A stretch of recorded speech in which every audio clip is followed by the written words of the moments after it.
Well, we were talking about Katrina here in the studio just a minute ago. You're going to talk with Kevin Parkinson in just a few minutes. He is the brand newly minted councilman of Jackson from Ward 7. And we're going to talk about something that I think is pretty historic because the city and a couple of other cities have agreed to do something about all that land around the airport. But just a couple of news notes here. Well, one of them really. Frank Melton, there's going to be from Pearl Street, from 55 over to State Street. And that includes the bridge. It's going to be named in honor of Mayor Frank Melton. And I think that's a good thing. Frank was a good guy. I think he was better as a television executive than as a mayor. When he was mayor, he kind of narrow-focused. But, he was a heck of a... God, he was a great broadcaster.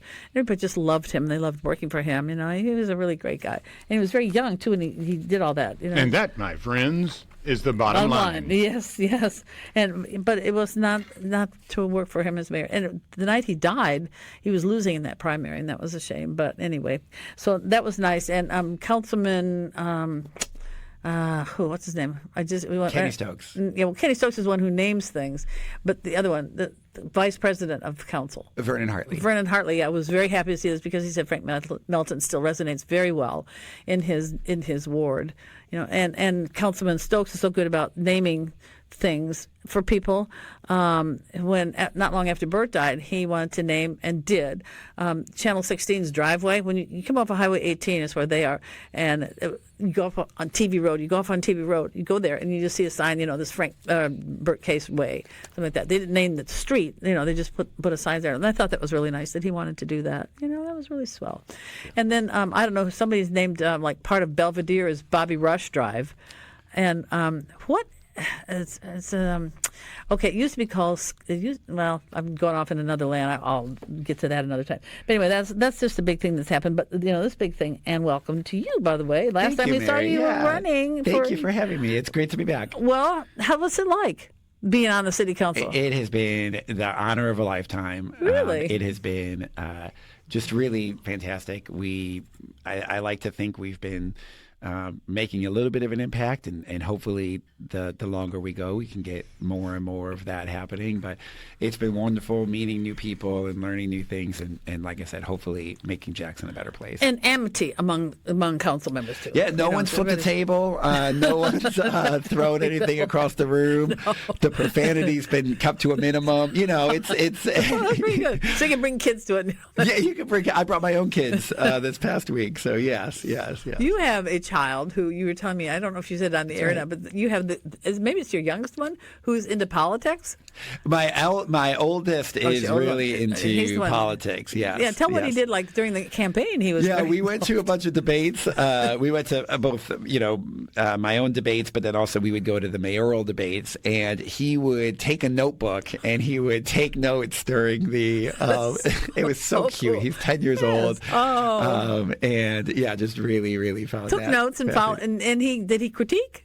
Yeah, he would critique. We would get in the car, and I won't name names, but he definitely had some people that he liked, and he had some people that he did not like. And, it's also interesting from a 10-year-old's perspective because, there was about 105 people running for mayor.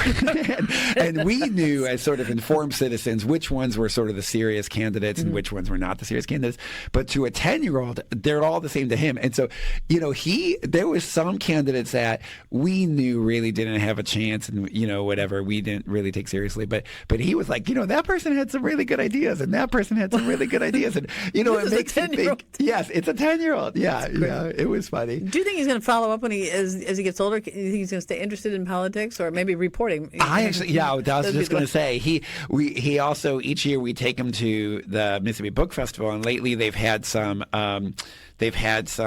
panels on political journalism, and we go to those panels, and he both years we've went, he's had a chance to because it's a packed room, but they ask if anyone has any questions, and maybe because he's a kid, they always pick him, and so he's very interested in asking them questions, and so he loves that kind of stuff. Does that come from you or your wife, or where does that come from? We did always teach it. Like one thing that we do is when our kids turn 5, we have a rule that when they go to the doctor or a dentist or any professional like that, we always insist that they ask at least one question while they are there. And when they're really young, we help them with it. So we brainstorm questions in advance, and then while we're at the appointment, we'll say, "Excuse me, doctor, I believe he has a question for you." So we kind of help him. But now that my son's 10, he'll think of questions on his own, and he'll tell Daddy, "I know a question I'm going to ask," and he'll interrupt the doctor, and he'll say, "Excuse me, I have a question." And so that is so cool. Yeah, we want him to have agency over his own body and understand that you know, like, because sometimes when you go to the doctor, they just kind of usher you along, and you go here, you go here, you here, and then they're out of there.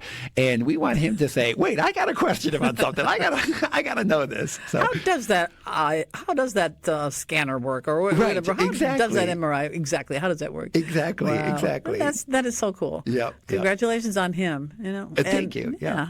What grade is he in? So he's 10, probably 4th grade, maybe. Yeah. Well, he's in 5th grade. Fifth so my eldest is in 5th grade. My middle child, and I'll share with his permission. He is now telling people my middle child was recently diagnosed with dyslexia, and so that's been it's been obviously tough, but just wonderful to get the diagnosis, to understand exactly what's going on, and so he actually switched schools this week. So if you can imagine being a 2nd grader and switching schools in the middle of October when you've got all your friends and you've got all those things, but he's been a trooper, and he's now at St. Richard's, and the school has just been tremendous. I give much credit. They've been so intentional about welcoming me in the middle of the year, and he got up and actually spoke at the most recent City Council meeting. So he's an advocate for dyslexia now. That's good. And it's if you've got young kids, it's important to do those screeners very, very early on.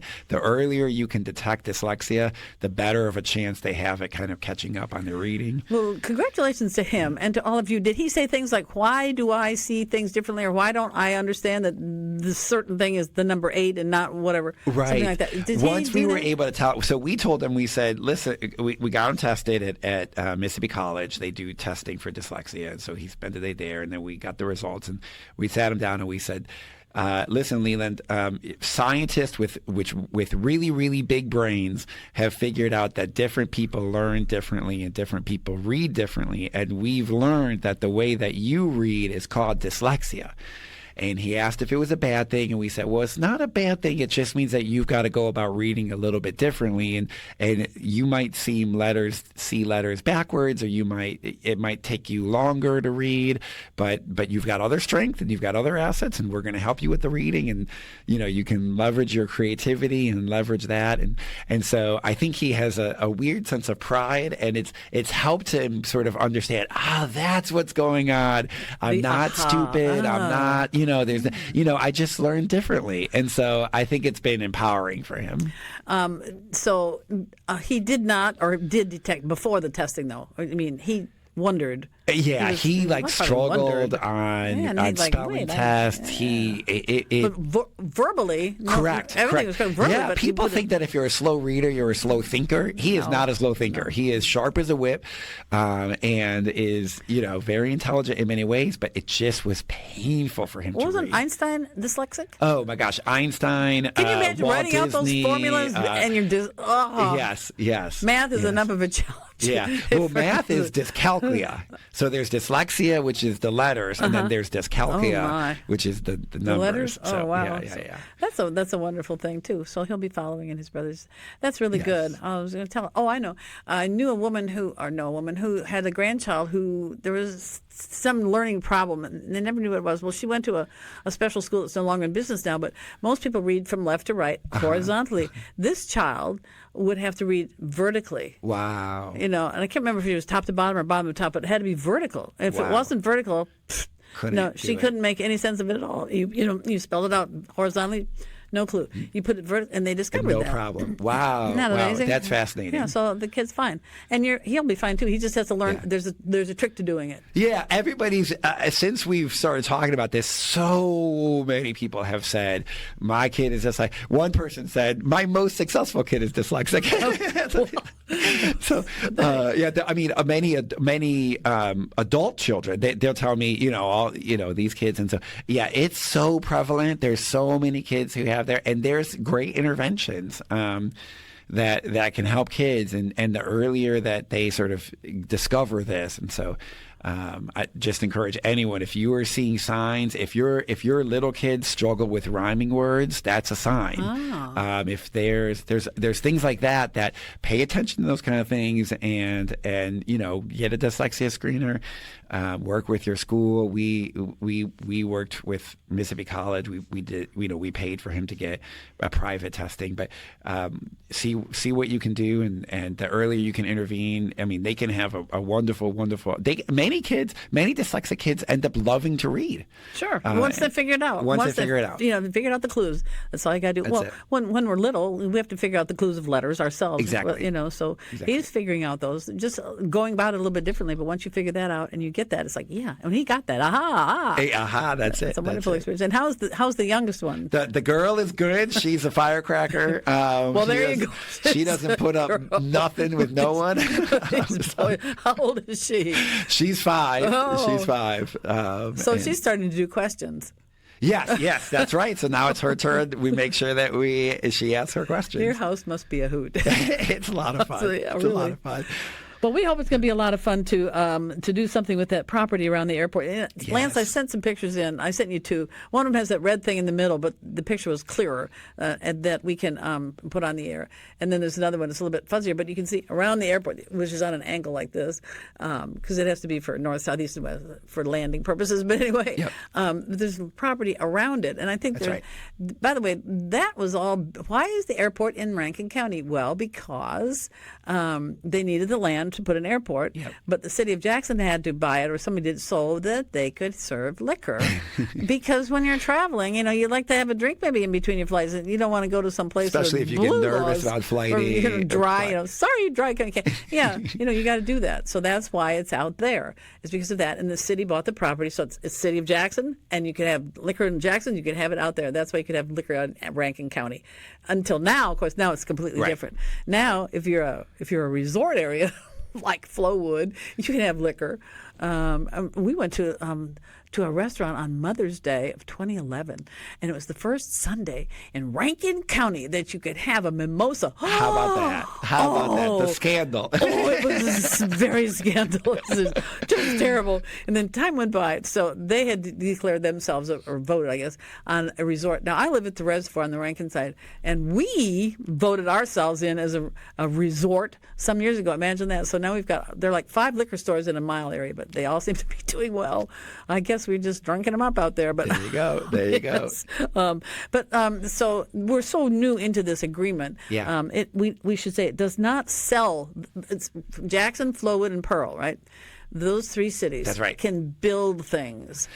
Yeah, so I think there's a few really, really crucial things for people to understand about what this is. And the first thing I'll say is there is a separate legal matter occurring about the state takeover of the airport. And the first thing I want to say is what we're talking about today has absolutely positively nothing to do with that.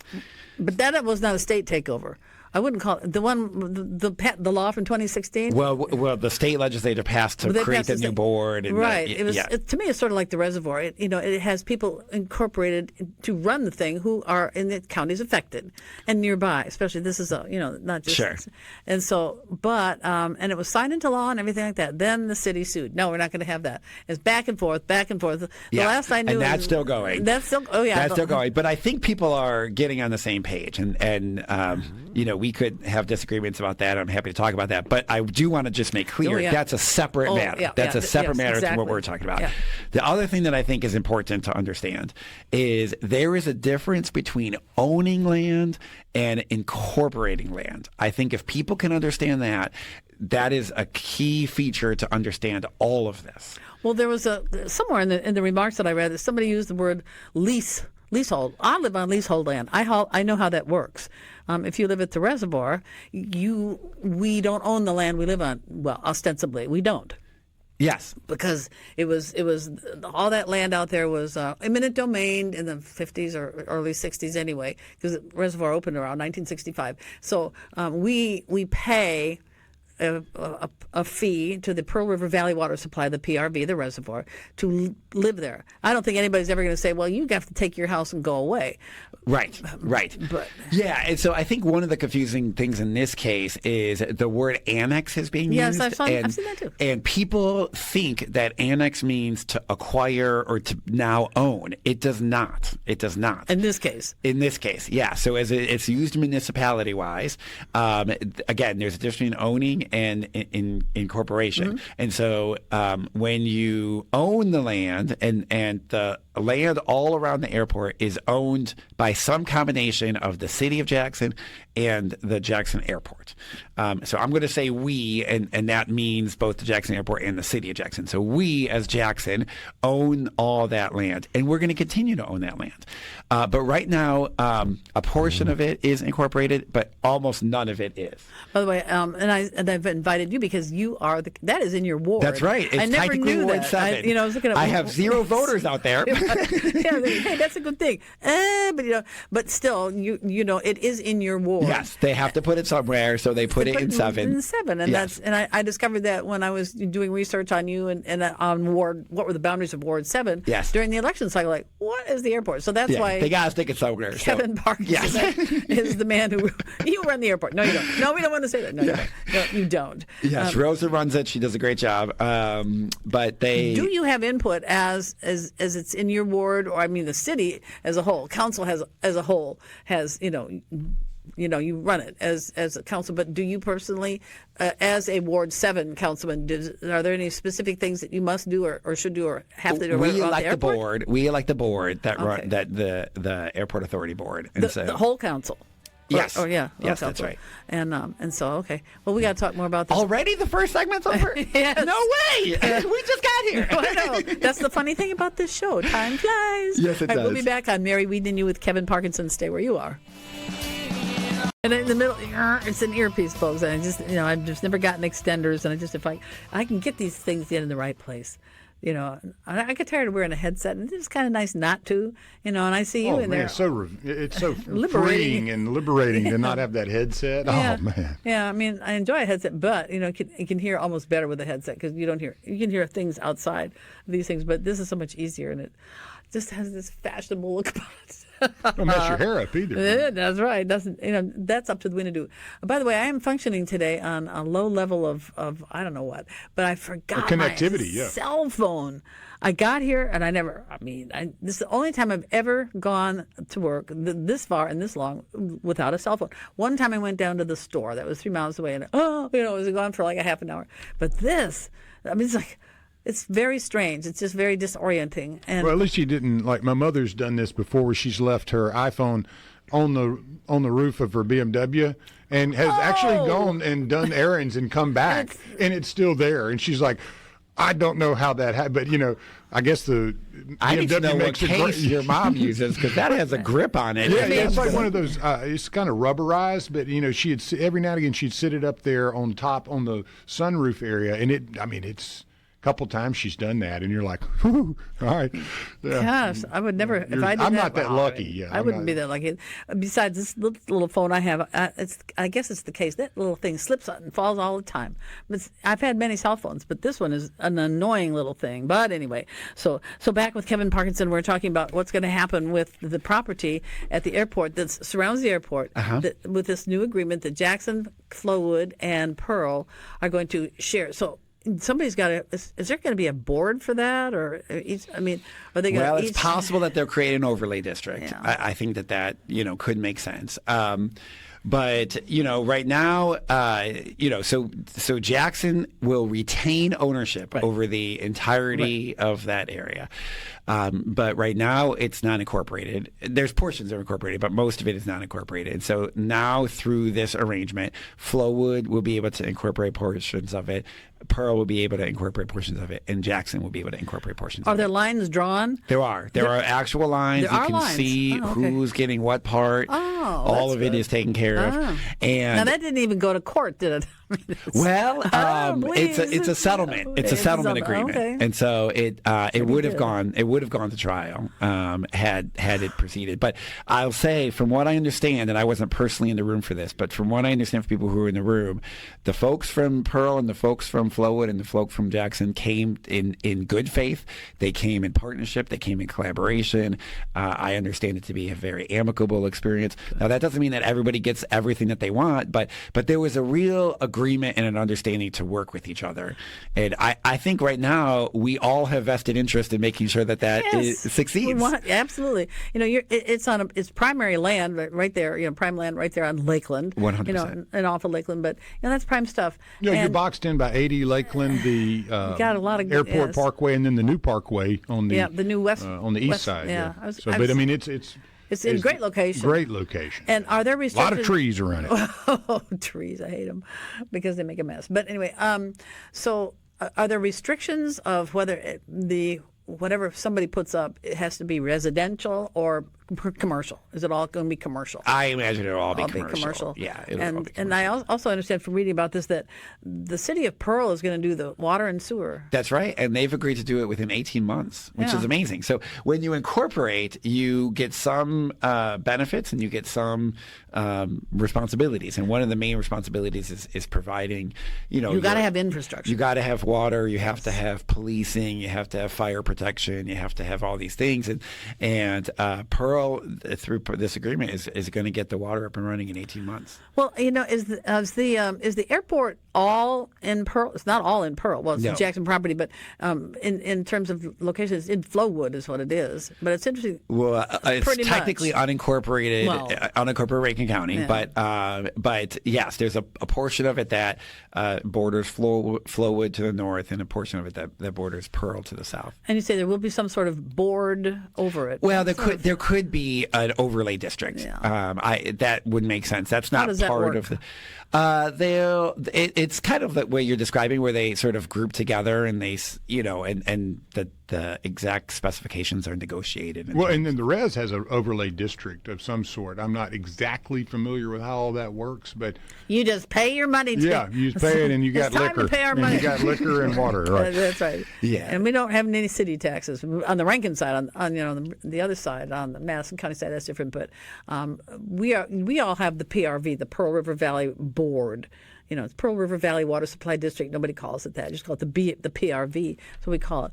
But so So there's not an might- overlay district yet. But I wouldn't be surprised if there was one to be developed. And this certainly sets the stage for collaboration, just in general. Well, I think what sets a good stage for convenience for people who use the airport. I mean, all due respect to the hotel there, the Sheraton. It's the only one close by, and there are some other ones close by, but not on top of you, like you would think at the airport. You're like, oh, just go to the airport hotel. Where's the airport hotel? Oh, it's about 5 miles away. Yeah, Or, we could see hotels, might we could see that. restaurants, we could Yes. see manufacturing, we can see. I think there's a variety of things that could pop up there.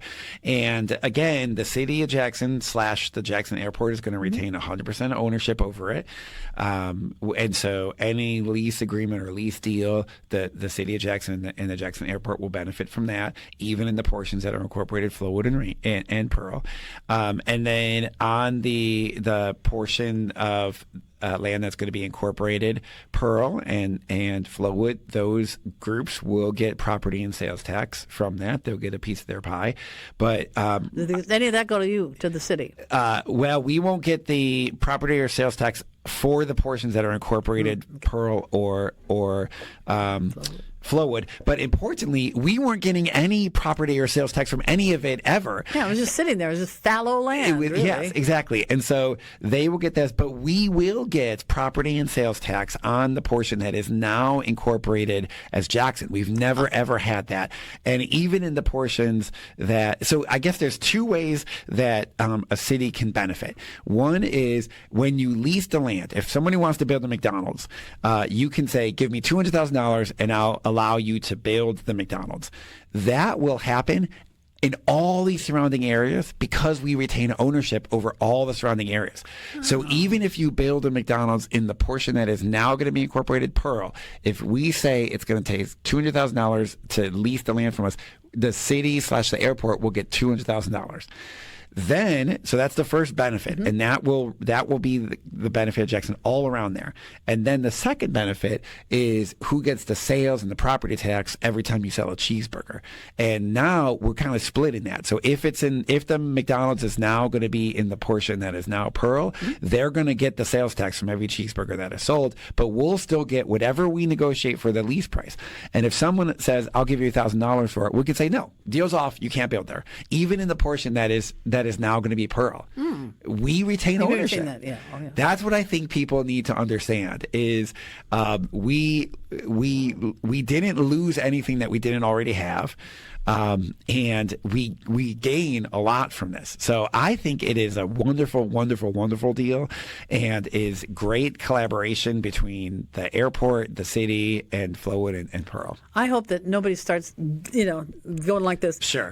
Heads butting over things. You can't do that. You can't be bickering. Sure. I mean, it's enough to bicker within your own territory, but to be bickering cross territory, that won't work. That's right. So, I mean, if somebody's going to put a hotel in, and then, well, you won't want somebody to say, well, that gets in my way of my McDonald's or whatever it is. We don't want that. Yeah. And we hope that and I think, everybody will benefit from this. And the whole metropolitan area is going to benefit from this. That's exactly right. Rankin County stands to, because it's in Rankin County, even though it's Jackson property, it stands to win a lot. And that's good. Well, really, the two, and Flowood, everybody does benefit, come That's to right. think of it.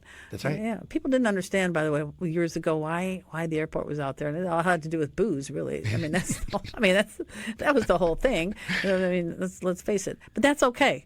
I mean, that's Listen, the way of some the people world. get nervous when they fly, and whatever helps. That's what they do. Yeah. So everybody on council. So the other thing is, it's in your ward, but you all have jurisdiction over. You are the city council. You're the big guys. You're like the PRB. You're the big guys. So any problem, I would imagine, can come before city council if anybody has any problems with these things. Maybe you don't need another board. That's right. Yeah. Right now, Jackson will manage the portion that is incorporated as Jackson and Flow. The reason you may want an overlay district is because there may be a development that spans multiple, like the physical building may span for example, from the portion that is incorporated Jackson into the area that's incorporated Flowood, and an overlay district would just help facilitate what do we do in these situations, and you negotiate that. So that's why you may need an overlay district, but in the meantime, Jackson will manage the portion that is incorporated Jackson. I mean, we'll have say over the entire area in terms of, because we'll control the leasing. So we'll have, that's what it means to own it. But there may be a need for an overlay district to help negotiate the sales and property taxes if an area kind of spans more than one thing. But that's a bridge we can cross when we cross that bridge. Just a quick question: given that Flowood and Pearl it's the east side of the airport, going away from Jackson, it seems to have the most developable land between the airport and the new 4-lane highway or parkway going from the Dogwood Festival area all the way out to 80.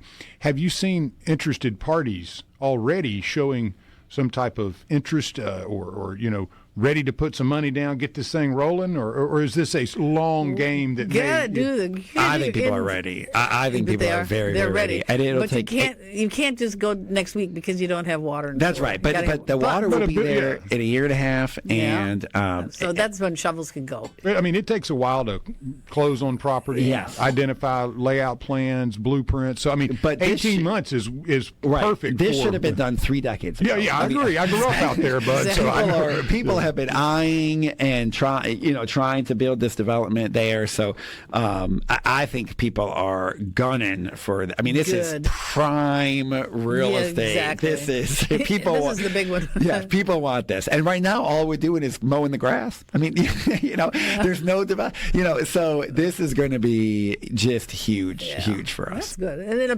be really huge for everybody because all three cities are involved in it. I think that's exciting. I'm really glad to see that. Yeah, I will say, when we initially owned this land back in the '60s, had we incorporated then, none of this would have been a conversation. It would have been handled, and back then there probably wouldn't have been any dispute because Flowood, as we know it today, basically did not exist. No. There was some broken glass. Yeah, sure. And didn't City Hall used to be in a blue trailer? If I remember correctly, trailer on Flowood like Drive. Casey right over there off Flowood Drive. Yeah. So when they bought that land in the '60s, said, "Hey, we want to buy it and we want to incorporate it," they probably would have been able to do that very, very easily. There would have been no objection. Well, you said you could do 2 segments, so you want to just I'll give you your 2 segments and you're done, because I was going to end you with what do we watch for next to happen? Well, there's lots of things in the cooker. What I'll say is if you go to ward7kevin.com, you can sign up for my newsletter, and I try to be as transparent as possible. I'll summarize what's going on in local government, and so that's ward7kevin.com, and as soon as you go to their website, there's a box right there. You type in your email address, and you'll start getting emails from me. Well, that'd be good. So very fine, very fine. Thanks an awful lot. It did go by fast, didn't it? It did. Thank you so much. I appreciate the time. And I appreciate you coming in on it, too. Absolutely. So we'll keep in touch with you on this whole thing. We'll be back in a few minutes. Thank you. Hey, welcome back to Mary Wieden You. This is our final segment. I did want to talk about this basketball stuff. I don't follow basketball, and it's just not my game.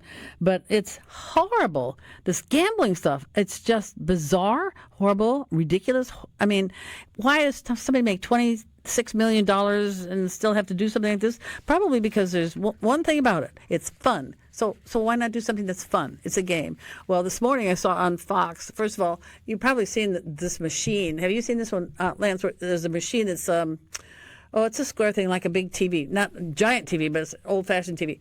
And it's full of whatever is in it. But it also has 3 fan belts. But it's a cheating machine. That's quite fascinating. I don't know how it works. But then there was this guy who's a reformed cheater, and he had a thing that looks like a telephone. And you can just put it, you're going to go play cards. You just put that right there in front of you. You just put your phone down like people do. Well, that is a cheater. It can read other people's hands. So if somebody says, "Well, I don't want any phones on this table," then no problem, because there's also a watch that does the same thing. Do you know about this, Lance? There's a watch that does the same thing. I'm not a gambler, so all this it's bizarre. Doesn't surprise me. It's bizarre. And the other thing that was really weird was to hear the terminology mafia, that this is connected to mafia. Gambino I haven't heard that word in years. La Cosa Nostra. I thought they got blown out by gangs a long time ago and cartels, but no, I guess not. They're not. They're still there doing it, but. I mean, and there was a guy, one of these people rounded up in this is from Mississippi. And I was just looking to see if I could find who he is. And wouldn't you know, I bonked myself into another, do you know what I'm talking about? They had him on WLBT's website. Now he's not there. They've disappeared him. Disappeared him off of their website here. One of the people rounded up. I don't know if he's a coach or whatever he is. There were coaches and players. Yeah, I mean, it was Mississippi native among NBA stars indicted in sports. Okay, this guy. Now, does this have to be a? I just want to see reading. I don't want to. I don't want to do video. Well, now it's gotten into. While you're looking for that, there was an interesting bust today. In Florida, police just busted a Colombian theft ring run by illegal aliens disguised as landscapers. 5 suspects are in jail. They were also, the ICE folks picked them up, but it was a Colombian crime ring that had fake uniforms, detailed maps of wealthy neighborhoods, hidden cameras to track their victims, and thousands of dollars in stolen goods and this, that, and the other. And they have been caught. And I just wanted to mention that because when folks think that everything's above board and these folks are just here trying to make a living. Right, exactly. Heard that. That's not the case in a lot of these stories that we cover. Well, go back to your gambling. It's people are going to find a way to steal or do wrong. What's this? Connection to a Mississippi casino, a major component of the sports betting scheme occurred in Mississippi? This is new. Have you seen this one? This is new. I'm not anti-gambling. I just don't gamble. I've spent a long time in the stock markets and the markets, and it's just not something that, it's people call it investing, and I guess in some cases, in many ways it is, but it's also a gamble. You don't really know the outcome. As you go to a casino, you don't know the outcome. So you have these, as you were just suggesting, these different devices that allow you to cheat better. You got that you got that in the markets too. Also cards. I think some of their cards that they had, it was a two-faced card. Mm-hmm. You couldn't see it, but the cheating machine can see what's on the other side. This is new. I've not heard this. A major component of this scheme occurred in Mississippi, according to federal authorities. Have you heard this? In July of 2025, reports revealed that a federal investigation identified Harrah's Gulf Coast Casino in Biloxi as a central location for suspicious bets. The probe involved a 2023 game where a bettor in Mississippi placed 30 wagers on Miami Heat guard Terry Rozier's unders for points, rebounds, and assists. The bets paid off after Rozier left the game early, citing a foot injury. Well, I've heard about the foot injury. And then it says in early 25, reports also tied the broader gambling ring to college basketball games. Great. And those involving Mississippi Valley State University. Have you heard any of this? I've not heard any of this. I've heard, don't know the facts behind it. You heard Mississippi mentioned? In February of this year, ESPN report said that suspicious betting accounts linked to former NBA player Jonte Porter also placed large wagers on games involving Mississippi Valley State. And separately in March of this year, a student athlete from the Mississippi State women's basketball program was involved in a sports gambling violation of NCAA rules, though not tied to the broader FBI probe. Yeah, I'm wondering when they're going to get to the WNBA. When are we going to get to that? What's going on there? It's happening everywhere if it's happening in one place. Well, it's ridiculous. It's very stupid. It's like, what was the ruling just this week about allowing college players to bet on? I'm against it. I've said that 2 weeks ago when that announcement came out. I'm 100% against it because of these types of things. If you believe that NBA or NFL or Major League Baseball players are above it because they make a lot of money, then what happens to a college kid who's 18 that's not making that much money? He may be getting a little NIL, but sees an opportunity. Maybe he's not going to be a pro player. Maybe he sees this as the opportunity to make his big living, or her, for that matter. And again, I'm not against it. I'm saying I believe that there have to be great and extremely enforceable safeguards in there to catch activity quickly, not 2 years, 3 years after the fact. It seems like it's extremely dirty. Yeah. You don't. It's bad enough. Bad guys always have to spoil good things. That's just the way that goes, and we just don't need that. Pretty soon it'll be high school kids will be allowed to. Of course, you have to be what? What do you have to be to gamble? 21. I believe it's 21, yeah. 21? Maybe. Well, there'll be some kids in high school who'll be 21 years old betting on college games. And how do we know that's not going on already? College games. In SEC, I will assure you it big is. stuff. Yeah. I will assure you. It's just a matter of how quickly you can catch it happening and then actually have the data and the information needed to prosecute these cases. And in some cases, I believe that would be very difficult to do because we saw the Alabama baseball coach get fired because of gambling on his own games. This is, again, it's happening. It's not like this is some unique event. Right. It's just how many you're catching. It goes on forever. And by the way, speaking of people who got fired, what's this about the Brandon High School football coach? Yes. Why now? I mean, what is the problem? There were some issues that I don't want to say on air because of being able to confirm and make sure that that's exactly the case. But there was seemingly none of the stuff that you would worry about with someone getting dismissed in midseason. It really wasn't about wins and losses, and it was not something personnel-wise where, HR, that kind of stuff. It was more an issue of back in the summer as the previous coach and he had left to go to another job. He was also the athletic director, and then I believe Coach Pogue was hired, and then I believe the principal who hired him left and took another job. So the new principal and him, maybe there was some things there that didn't jive up 100% over the long run, but there was nothing that we've heard or reported of bad faith or doing something to an employee or kids, or it's just a matter of maybe different strokes for different folks on how the program is desired to be run, maybe. Well, how's it going? So you started doing high school football started in August? It was a while back, late August, early September. Now the right. weather's kind of cool. Are they in playoffs yet? Or are they still No, regular season? we have a few weeks left in public school ball, and then you have around probably like 4 weeks in public school, 3 weeks in private. Private will get started a little bit earlier than public because they start a week earlier, generally in the season. So. Who's becoming, like outshining everybody else? Who are the top ones? Well, the Coast has several very good teams this year. It's just Gulfport's been very good. West Harrison, Ocean Springs, West Point is always amazing. They're the cream of the crop right now in East Mississippi. Yeah. They have been that. Man, I'll tell you that program is. It's just set up for winning. The tradition of winning there is old. They expect to win. The kids are brought up to win. And so West Point is always, each and every season, you have a lot of parity in the 7A ranks across the state. I'm not quite sure who is the best team yet, but Tupelo has had a very good season. And then you have a bunch of the smaller schools out there as well. Wesson, Macomb is not small, but some of the ones outside the 7 and 6A ranks. I believe it was West Jones that was undefeated coming into a team that had not won a game last week for their homecoming, and the team that had not won a game, South Pike won. So that's this time of year. Everything has such great. It's heavy. All these games mean something, so you never know when somebody that hasn't done well starts playing well. Hartfield is a great example. Yeah, all of a sudden they're coming out, aren't they? I mean, they're just kind of got themselves together and they're doing well, right? That's the fun part of the season, where you get to where we are.